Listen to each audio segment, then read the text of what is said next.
میرا نام ڈاکٹر رضوان احمد ہے۔ میں قطر یونیورسٹی دوحہ میں انگریزی ڈپارٹمنٹ میں ایسوسیٹ پروفیسر ہوں۔ پیشے کے اعتبار سے میں لسانیات یعنی لنگوسٹکس پڑھاتا ہوں، اور میری تحقیق کا موضوع اردو زبان ہے۔ حالانکہ تحقیق جس زبان میں میں شائع کرتا ہوں وہ غالباً انگریزی ہوا کرتی ہے، لیکن موضوع بحث ہمیشہ اردو زبان رہی ہے۔ یہ ویڈیو میں جوائے آف اردو کی گھر بیٹھیے کتابیں پڑھیے مہم کے لیے بنائی ہے۔ اس ویڈیو میں جس چیز کا میں نے انتخاب کیا ہے وہ ایک غزل ہے کلیم عاجز صاحب کی، جو میں نے ان کی کتاب یا دیوان وہ جو شاعری کا سبب ہوا سے لی ہے۔ میری وجہ کلیم عاجز کو چننے میں یہ ہے کہ کلیم عاجز ایک ایسے شاعر تھے جنہوں نے اردو زبان کی وہ چند مخصوص چیزیں یا الفاظ جو کلاسیکی اردو میں استعمال ہوا کرتی تھیں اور جدید اردو سے تقریباً ناپید ہو چکی ہیں، ان کو بھی انہوں نے اپنی غزلوں میں استعمال کیا ہے۔ تو میں اس سے پہلے کہ غزل پڑھوں میں دو تین وہ چند مخصوص جو فیچرز ہیں کلاسیکل اردو کے یا کلاسیکی اردو کی، اس کا ذکر کرنا چاہتا ہوں۔ پھر اس کے بعد ان میں سے ایک خصوصیت کو میں نے چنا ہے جو کلیم عاجز کی اس غزل میں بہت واضح اور عیاں ہے۔ یہ جو چیزیں ہیں یہ وقت کے ساتھ زبان میں بدلتی رہی ہیں۔ ایک مثال کے طور پہ آپ انگریزی میں اگر دیکھیں تو بہت سارے ایسے الفاظ ہیں یا بہت ساری ایسی لسانی ساخت یا خصوصیت ہیں جو ایک زمانے میں انگریزی میں موجود تھیں، اب نہیں ہیں۔ جیسے مثال کے طور پہ آپ پروناؤن لے لیں داؤ اور دی، تو شیکسپیئر کے زمانے میں یہ استعمال ہوا کرتی تھی۔ جیسے ان کے وہ بہت ہی مشہور سونٹ ہے، Shall I compare thee to a summer's day? Thou art more lovely and more temperate۔ اب آج کی زبان میں ماڈرن انگریزی میں یہ thou اور thee thine کا استعمال نہیں ہوتا ہے۔ اسی طرح اردو میں بھی بہت ساری ایسی چیزیں ہیں جو قواعد کی ہیں یا الفاظ ہیں جو جدید اردو سے ختم ہو گئی ہیں۔ جیسے مثال کے طور پہ لے لیجئے آوے جاوے اور کھاوے، یہ پرانے شاعروں کے ہاں کثرت سے ان کا استعمال ملتا ہے۔ جیسے سراج اورنگ آبادی جو 1712 میں پیدا ہوئے اور 1764 میں ان کا انتقال ہوا، ان کا یہ شعر ہے جس میں یہ خاص چیز آپ کو نظر آئے گی۔ میں ان الفاظ کہہ لیں یا ان کی جو گرامیٹیکل فیچرز ہیں ان کو تبرک کے طور پہ دیکھتا ہوں، اور میرے لیے بہت اہم ہے کہ موجودہ دور کے شعراء بھی استعمال کر رہے ہیں انہیں۔ وہ شعر ہے، گر تمہاری دل خوشی ہے ذبح کرنے میں میرے، خوب جی جاوے تو جاوے اور کیا ہو جائے گا۔ آج جدید اردو میں جاوے استعمال نہیں کیا جاتا ہے، جائے استعمال ہوگا۔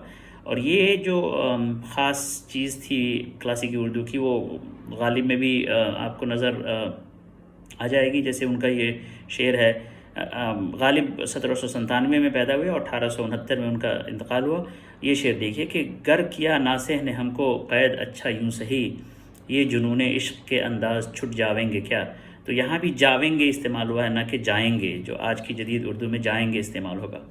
اسی طرح ایک اور بہت ہی دلچسپ لفظ ہے کنے، جو پرانی شاعری میں کثرت سے مل جائے گی۔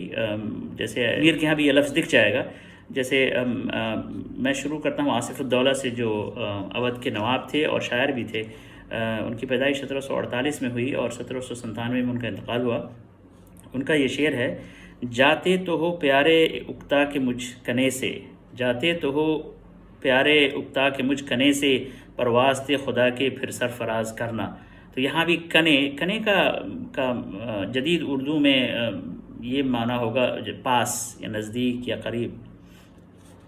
اسی طرح ایک اور فیچر ہے ساخت کے اعتبار سے، کرے ہے، سنے ہے، کھائے ہے، جائے ہے، جو جدید اردو سے ختم ہی ہو چکا ہے۔ لیکن پرانے شاعروں کے ہاں یہ کثرت سے مل جایا کرے گا. جیسے یہ غلام مصطفیٰ ہمدانی جو 1747 میں پیدا ہوئے اور 1824 میں ان کا انتقال ہوا، ان کا یہ شعر ہے: دل دکھا ہی کرے ہے سینے میں، دل دکھا ہی کرے ہے سینے میں، یہاں یہی صبح و شام آفت ہے. تو جدید اردو میں کرے ہے نہیں استعمال ہوگا، کرتا ہے استعمال ہوگا. پھر آپ میر کو دیکھیں: ہم طور عشق سے تو واقف نہیں ہے لیکن سینے میں جیسے کوئی دل کو ملا کرے ہے. تو یہ بھی وہ ساخت ہے، یہ گرامیٹیکل فیچر ہے جو جدید اردو سے تقریباً ختم ہو گئی ہے. کلیم عاجز کی جو خصوصیت تھی، جو غزل میں آپ کو پڑھنے جا رہا ہوں، جو ان کی کتاب وہ جو شاعری کا سبب ہوا، جو ایک طرح سے ان کی سوانح عمری بھی ہے سے لی گئی ہے، اس میں اس غزل میں خاص طور پہ انہوں نے یہ فیچر جو یہ خصوصیت ہے بڑی خوش اسلوبی سے استعمال کیا ہے. اس غزل کو کچھ لوگوں نے گایا بھی ہے، بہت مشہور غزل ہے یہ. تو سماعت فرمائیے: میرے ہی لہو پر گزر اوقات کرو ہو، میرے ہی لہو پر گزر اوقات کرو ہو، مجھ سے ہی امیروں کی طرح بات کرو ہو. دن ایک ستم رات کرو ہو، وہ دوست ہو دشمن کو بھی تم مات کرو ہو. دن ایک ستم رات کرو ہو، وہ دوست ہو دشمن کو بھی تم مات کرو ہو. ہم خاک نشیں تم سخن آرائے سرے بام، ہم خاک نشیں تم سخن آرائے سرے بام، پاس آ کے ملو دور سے کیا بات کرو ہو. ہم کو جو ملا ہے وہ تم ہی سے تو ملا ہے، ہم کو جو ملا ہے وہ تم ہی سے تو ملا ہے، ہم اور بھلا دیں تمہیں کیا بات کرو ہو. یوں تو کبھی منہ پھیر کے دیکھو بھی نہیں ہو، یوں تو کبھی منہ پھیر کے دیکھو بھی نہیں ہو، جب وقت پڑے ہے تو مدارات کرو ہو. دامن پہ کوئی چھینٹ نہ خنجر پہ کوئی داغ، یہ شعر خاص طور پہ بہت مشہور ہوا تھا. دامن پہ کوئی چھینٹ نہ خنجر پہ کوئی داغ، تم قتل کرو ہو کہ کرامات کرو ہو. اور آخری شعر جو مقطع کا شعر ہے، اس میں کلیم عاجز کہتے ہیں: بکنے بھی دو عاجز کو جو بولے ہے بکے ہے، بکنے بھی دو عاجز کو جو بولے ہے بکے ہے، دیوانہ ہے دیوانے سے کیا بات کرو ہو. آج کی جدید اردو میں بکے ہے یا بولے ہے استعمال نہیں ہوتا ہے، بولتا ہے یا بکتا ہے استعمال ہوگا. اسی کے ساتھ میں ایک بری خبر ہے جو کل ہندوستان سے آئی ہے کہ اردو کے بہت بڑے شاعر جناب گلزار دہلوی کا کل دلی میں انتقال ہو گیا. وہ اردو زبان کے ایک بہت بڑے ستون تھے، بہت مشہور شاعری کرتے تھے وہ. ان کا یہ ایک قطعہ ہے جس سے میں ختم کرنا چاہوں گا: درس اردو زبان دیتا ہوں، دین و ایمان پہ جان دیتا ہوں، درس اردو زبان دیتا ہوں، دین و ایمان پہ جان دیتا ہوں، میں عجب ہوں امام اردو کا، بت قدوں میں اذان دیتا ہوں. یہ مؤذن کل ہندوستان سے اس کی آواز ختم ہو گئی، لیکن اردو کے بارے میں اور اردو میں جو انہوں نے شاعری کی ہے وہ تا ابد قائم اور دائم رہے گی.